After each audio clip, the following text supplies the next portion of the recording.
counters that are in focus today on the back of block deals, whether you look at Vedanta, CE Infosystem, and even Hindustan Foods.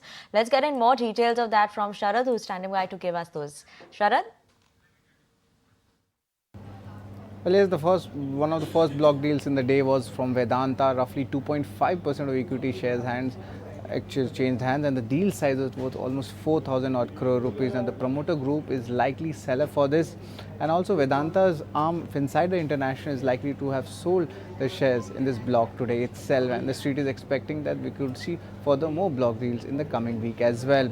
Now, we had actually stated this last week in our dealer segment as well about the Vedanta's block deals. The second stock in focus is CE Infosystems, MapMyIndia. Almost 1.13% of equity shares have exchanged hands, and the deal size is worth roughly 140 crore odd rupees. The promoter group is likely to be the seller as per the channel checks. And lastly is Hindustan Foods. A large amount of shares, roughly 11.1% of equity, has exchanged hands, and this deal is worth roughly 720 crore rupees, and the likely seller is expected to be the PE funds such as Westbridge, Sixth Sense, and other PE funds are expected to trim their stakes as well. So a lot of block deals are happening in the Lal Street, and we can see that today as well.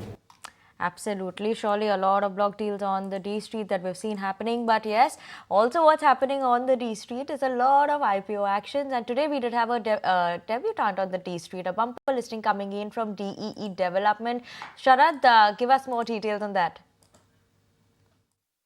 Well, there's a very strong listing coming for DE Development Engineers, and overall the listing gains coming out of the higher side of the expectations, coming at almost 67%. Street was estimating roughly 50 to 60% listing gains. So very strong performance coming in. And even if you look at the IPO price, that was at 203 rupees. And for NSE listing, the price stood at 339. For BSE, it was at 325 rupees per share. Overall, looking at the financials itself, the 3-year CAGR revenue is jumped 13% CAGR, while PAT number is at 11%. Now, post-listing, how the FY26 valuations stack up, and of course, that's on the higher side when it comes to the DE Development Engineers, trading at almost 90 times FY26 PE numbers, and their only peer which is comparable is IGC Heavy Engineers, which is coming at almost 60 times. So of course the valuations post-listing has gone up when it comes to the company, and the company itself provides specialized process piping solution for oil, gas, power, chemicals, and other process industries in the EPC segment as well. Thanks Sharad for that, but let's... If you like this video, then like, share and subscribe to ET Now.